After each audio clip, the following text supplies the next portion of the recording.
Great. Thank you so much for joining us this afternoon. Thanks for having me. I want to discuss a little bit before your panel. Yeah. What do you plan to talk about? Well, that's a tricky question because I have to comment on what the other guys are doing. But basically what I want to emphasize is that the panel overall is going to speak, focus on the issues of the IDF capacities to handle future confrontations.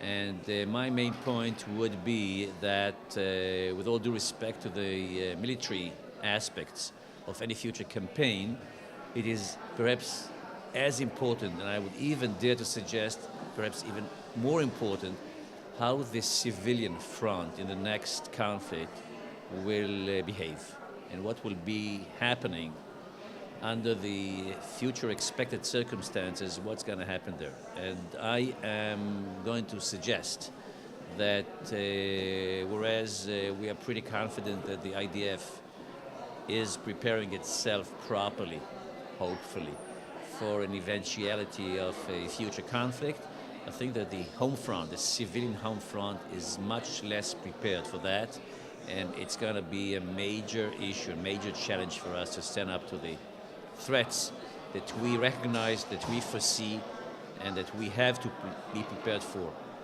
And do you think that the northern front, that the communities up in the north are less protected than we have in the south? Because in the south, every 5 meters you can find a bomb shelter. You're absolutely right that in suggesting that the southern front, after the 3 rounds in the last 10 years between us and Hamas, they are better prepared than any other sector, geographically or otherwise, in the country.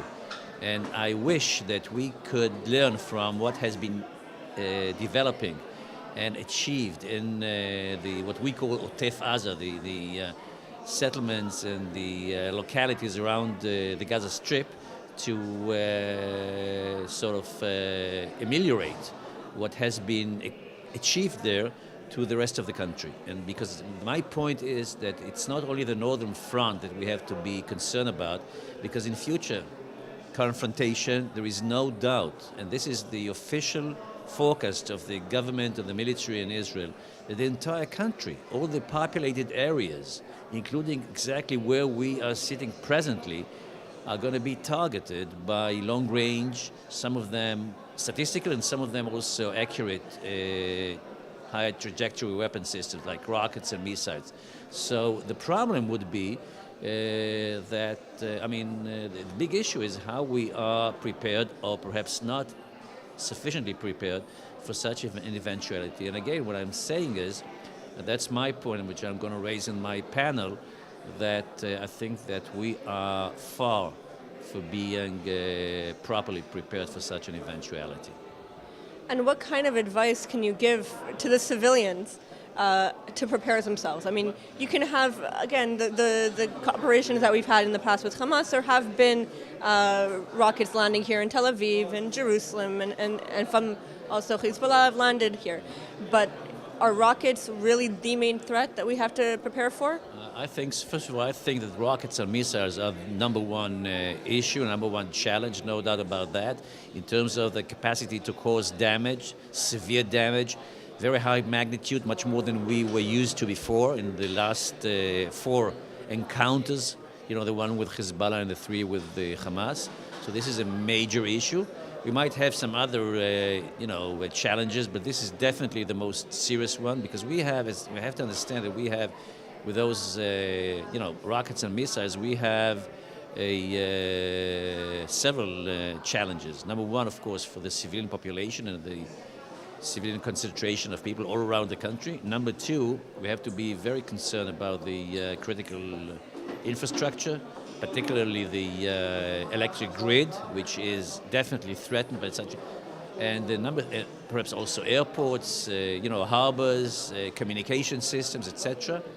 And the last thing, of course, is also the military bases that are also being exposed to such a threat. So it's a big issue, it's a major issue, and again, I'm suggesting that whereas the military hopefully is in a position to prepare itself adequately, we are not there as far as the civilians are concerned. So you asked me what can be done about that.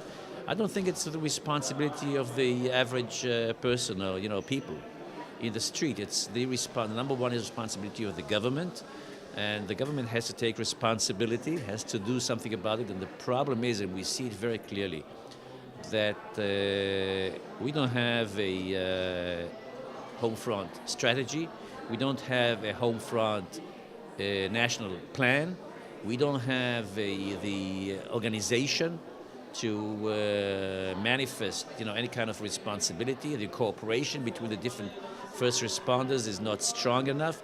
So we have major, major issues up at the front, up at the top of the, governmental hierarchy that we have not solved as of now. And as long as this has not been settled and people are not really starting to work on those issues very, very seriously, what do you expect from the, from the people, from the regular people? They like the present situation. There are no problems right today, hopefully not tomorrow and the day after, but this is exactly the responsibility of the government to see to it that we are safe, even if there is another conflict, and even if our adversaries are able to produce what we expect them to produce in terms of severe damage to our, country. And I am afraid that we are not in a very good situation in this respect. I just have one last question. You touched about the electrical grid.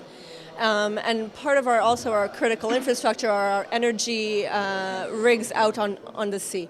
And are those protected enough? Because that, when one is hit, Israel is really going to be struggling.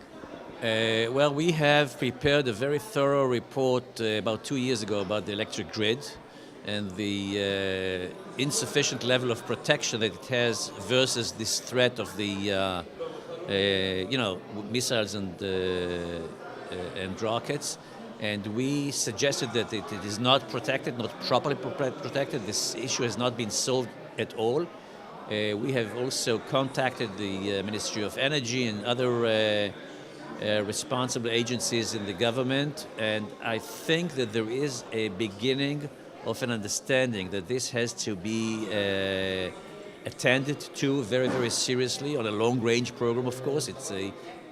And I hope that it really brings a major change. But if you ask me what's the situation as of today, and in the next few months, in the foreseeable future, we're still far from being protected properly. Thank you so much. Thank you very much.